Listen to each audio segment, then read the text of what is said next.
ami maître, celui qui va annoncer l'évangile selon le saint apôtre évangéliste Jean. Que Dieu, par l'intercession du saint et glorieux apôtre évangéliste Jean, t'accorde d'annoncer la bonne nouvelle avec force pour l'accomplissement de l'évangile de son Fils bien-aimé, notre Seigneur Jésus-Christ. Amen. Jésus, venons droit, écoutons le saint évangile. Et à tous. Et à ton esprit. Lecture du saint évangile selon saint Jean. Gloire à toi, Seigneur. Gloire à toi. Soyons attentifs. Le dernier jour, le grand jour de la fête, Jésus se leva pour dire à haute voix, « Si quelqu'un a soif, qu'il vienne à moi et qu'il boive. Celui qui croit en moi, selon le mot de l'Écriture, des fleuves d'eau vive couleront de son sein. » Il parlait de l'Esprit que devaient recevoir ceux qui croiraient en lui, car l'Esprit Saint n'était pas encore donné, parce que Jésus n'avait pas encore été glorifié. Des gens de la foule ayant entendu ces paroles disaient, « C'est vraiment lui le prophète. » D'autres disaient, « C'est le Christ. » Et d'autres encore, « Le Christ viendrait-il de Galilée ?» L'Écriture ne dit-elle pas que c'est de la race de David et du village de Bethléem que le Christ doit venir? La foule fut donc divisée à cause de lui. Certains voulaient l'arrêter, mais personne ne porta la main sur lui. Les gardes revinrent retrouver les grands prêtres et les pharisiens, qui leur dirent, « Pourquoi ne l'avez-vous pas amené ?» Les gardes répondirent, « Jamais personne n'a parlé comme lui. » Les pharisiens répliquèrent, « Vous vous êtes donc laissé prendre vous aussi. Est-il un seul des notables ou des pharisiens qui ait cru en lui?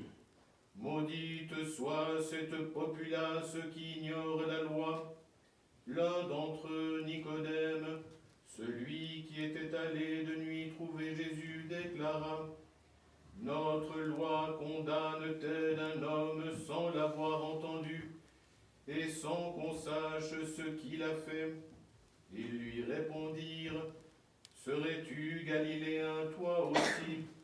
Examine et tu verras que la Galilée ne suscite point de prophète. » Jésus leur parla de nouveau et leur dit, « Je suis la lumière du monde.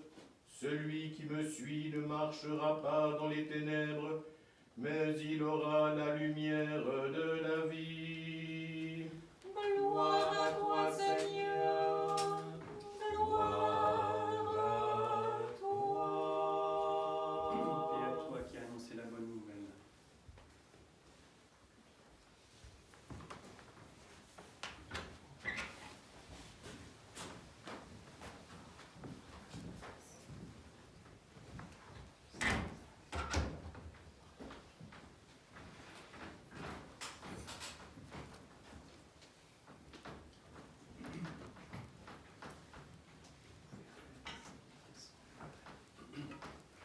Au nom du Père et du Fils et du Saint-Esprit, ainsi soit-il. Chers frères et sœurs, c'est aujourd'hui une grande fête, bien évidemment. C'est la fête patronale de ce saint monastère. Et Dieu a permis que cette maison soit consacrée à la très sainte et divine Trinité, c'est-à-dire à Dieu dans ce qu'il y a de plus essentiel, de plus fondamental, de plus profond, de plus insondable aussi. Nous confessons une seule foi, un seul Dieu, un Dieu unique, mais en même temps, ce Dieu unique est trine. C'est un mystère que Dieu a révélée.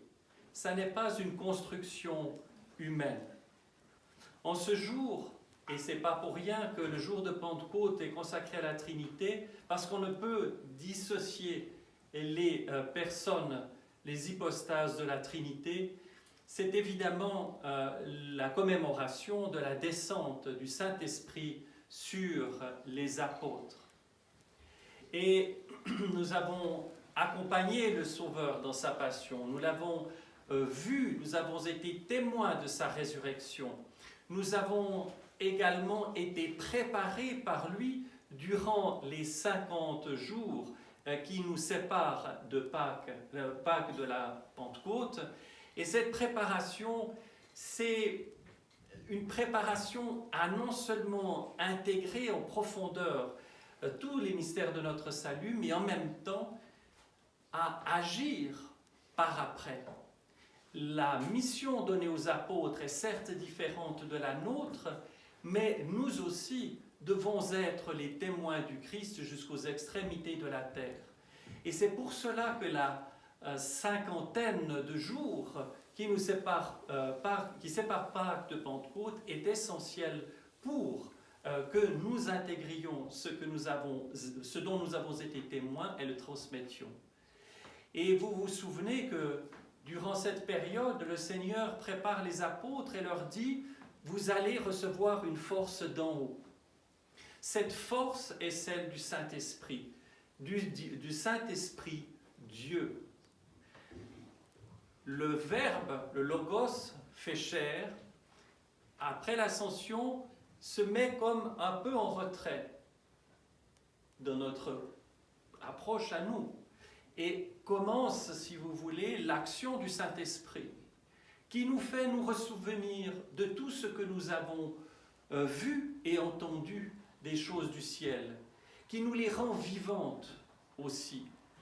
C'est pas pour rien qu'il faut relire régulièrement ce passage du prophète Ézéchiel, de cette vision d'Ézéchiel, lorsqu'il voit, et je le cite souvent pour essayer de comprendre, nous ne comprendrons jamais, mais d'approcher avec infiniment de délicatesse le mystère de la Trinité. Nous voyons, vous vous rappelez, je ne vais pas redire tout ce passage, mais nous y voyons quoi? Nous y voyons la volonté, l'action du Père Céleste, nous voyons l'action du Verbe qui fait passer toute chose du néant à l'existence, et nous voyons l'action de l'Esprit Saint qui rend vivant ces êtres, cette armée innombrable. Eh bien, il faut qu'il y ait cet équilibre, il faut qu'il y ait l'action et la présence du Père et du Fils et du Saint-Esprit. Voilà pourquoi le jour de Pentecôte, nous avons cette commémoration de la Trinité, conjointe véritablement avec la fête de Pentecôte. Dans la vie spirituelle, nous voyons qu'il y a un déjà et un pas encore. Il y a quelque chose que nous avons vécu et nous attendons quelque chose. Et je relisais encore hier un passage, certes très dense, du père Paweł Floreński, ce martyr de la période communiste, ce grand théologien et ce génie véritablement à tout point de vue, y compris scientifique, qui s'interroge sur le Saint-Esprit. Il dit bien que les saints-pères sont toujours extrêmement discrets sur le Saint-Esprit. Non pas tant qu'ils mettent en doute sa divinité, mais plutôt parce que parler du Saint-Esprit est difficile, parce que c'est de l'ordre par excellence de l'expérience. Et la vie de l'Église, la vie de sainteté de l'Église a toujours montré que c'est l'expérience des spirituels, des ascètes, qui est le meilleur témoignage, la meilleure explication, entre guillemets, de ce qu'est le Saint-Esprit. Il n'y a pas de mots pour expliquer cela. Et lorsque nous cherchons bien au plus profond de notre être, nous avons été à un moment donné, sans aucun doute, touchés par la grâce du Saint-Esprit. cette présence immédiate, puissante, qui nous rend connaissants de Dieu et qui nous enlève tout doute sur ce qu'est le Seigneur, c'est la présence du Saint-Esprit. Cette joie, cette lumière, cette paix qui emplit tout. C'est l'expérience qu'ont fait les pèlerins d'Emmaüs lorsqu'ils ont été rendus capables par le Saint-Esprit de reconnaître le Christ qui était là au milieu d'eux. Mais notre vie, elle a ces moments de fulgurance et elle a le reste du temps ce cheminement qui souvent est douloureux, pécamineux, et fait de chutes et de relèvements. Il y a cette nécessité d'exercice de notre volonté, de notre liberté, qui à chaque instant, à chaque respiration, doit dire oui à Dieu. Si nous avions la totalité de la présence du Saint-Esprit en nous, nous serions à la fin des temps, nous serions au moment où l'histoire sera abolie, nous serions au moment du retour du Christ et d'une immédiateté à toute chose. Cela viendra, mais ça n'est pas encore le moment. Chacun d'entre nous doit avoir, et ça c'est le mystère de tendresse de Dieu, la possibilité d'exercer cette volonté, d'exercer cette liberté. Il y a dans notre vie des petits moments, comme je le disais, de cette intensité de présence de Dieu, de présence dans le Saint-Esprit.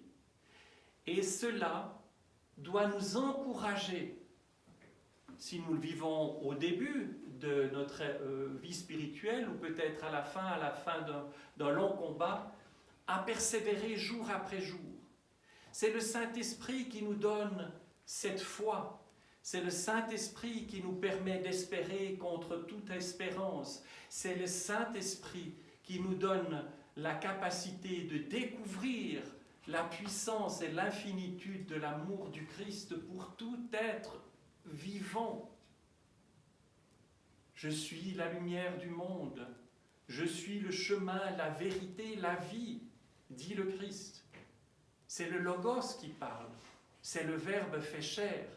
C'est la Trinité toute sainte qui parle. Et le Saint-Esprit est là, qui remplit tout, comme une onde d'une mer calme qui s'introduit dans les moindres interstices. Cette égalité toujours présente, toujours douce, toujours tendre. La lumière, la joie, la paix. Lorsque la joie nous quitte, il peut y avoir l'amertume. Les saints-pères nous disent et nous rendent attentifs au fait que l'ombre du péché est là. La joie n'est pas quelque chose que nous pouvons acquérir de force, que nous pouvons décider. C'est un cadeau de Dieu, c'est un don. Mais lorsque la joie nous quitte, tout au fond du cœur, je ne parle pas des joies passagères, la joie profonde, il faut immédiatement se repentir, se mettre à genoux devant Dieu et lui dire « Seigneur, viens dans mon cœur. Seigneur, transforme-moi. Seigneur, guéris-moi. Seigneur, libère-moi. » Et lorsque le Seigneur trouve de nouveau la place libre en nous, la joie revient, la paix revient.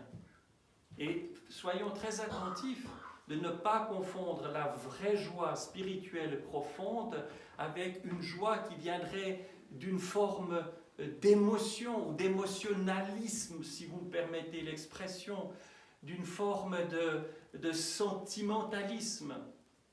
C'est tout à fait autre chose. Nous pouvons vivre une période de grandes épreuves, redoutables, de crucifiement du cœur. Mais ce crucifiement du cœur n'est pas du tout éloigné, séparé de la joie. Et c'est très difficile lorsque nous vivons de manière superficielle, comme nous le vivons presque toujours, et particulièrement en notre temps, il est très difficile de réaliser ce que cela veut dire dans notre vie, d'avoir le cœur crucifié et tout à la joie en même temps. Et cela nous fait penser au sacrifice de la croix. Le Christ était dans la douleur la plus extrême, qui n'était pas une douleur personnelle seulement, mais celle de tout le mal de tous les temps, de toutes les natures qu'il portait à ce moment-là. Et en même temps, il y avait cette douceur, cette joie, cette lumière, cette paix. Comment aurait-il pu dire ce qu'il a dit à la toute sainte, aux disciples bien-aimés, aux larrons, s'il était en proie à une sorte de désarroi complet? Il y a l'extrême douleur, mais jamais séparée de la joie. Et ça, c'est parce qu'il y a Dieu, la présence de Dieu. Alors, chers frères et sœurs, le gros problème de nos vies spirituelles, peut-être, à part évidemment les passions, mais tous les hommes ont toujours été taraudés de 1000 passions, c'est le manque de vigilance. Nous vivons dans l'agitation perpétuelle, tous sans exception, et nous perdons la vigilance. Et en perdant la vigilance, la garde du cœur, à ce moment-là, l'ennemi entre et, au sens premier du terme, ce royaume en nous. Il agit en maître. Ah, c'était plus fort que moi, dit-on. Oui, en effet, parce que notre réaction est venue après avoir cédé la place à l'ennemi. Nous devons rester vigilants et c'est très difficile. C'est la vie spirituelle, c'est la vie ascétique. Alors, chers frères et sœurs, ne nous décourageons pas, restons vigilants, vigilants toujours. Demandons l'aide du Saint-Esprit et ne doutons pas un instant que le Seigneur accourra. Il ne demande que ça, parce qu'il n'est que bonté, qu'il est qu'amour. Mais amour sérieux, c'est-à-dire cela implique dans chacune de nos vies une conséquence. Je ne peux pas dire oui, j'aime le Seigneur, je vais à l'église, etc. Mais en même temps, il n'y a pas de en même temps. Il y a un absolu de Dieu qui conditionne, qui doit tout conditionner. Notre vie personnelle, notre vie intime, notre vie sociale, notre vie professionnelle. Il est l'alpha et l'oméga. Si le chrétien vit dans le et ou bien, il est perdu. Il n'aura qu'une illusion du nombre de quelque chose de la vie spirituelle, mais il perdra l'essentiel. Alors, chers frères et sœurs, soyons en ce sens extrêmement exigeants vis-à-vis de nos personnes. Pas de nous mépriser, pas de nous haïr, mais d'être attentifs toujours, lorsque nous perdons le Seigneur, à nous mettre immédiatement à genoux, comme je le disais, demander pardon, et la grâce venant, nous nous relèverons. C'est ça la vie chrétienne, c'est ça la vie dans le Saint-Esprit. Au nom du Père et du Fils et du Saint-Esprit, ainsi soit-il.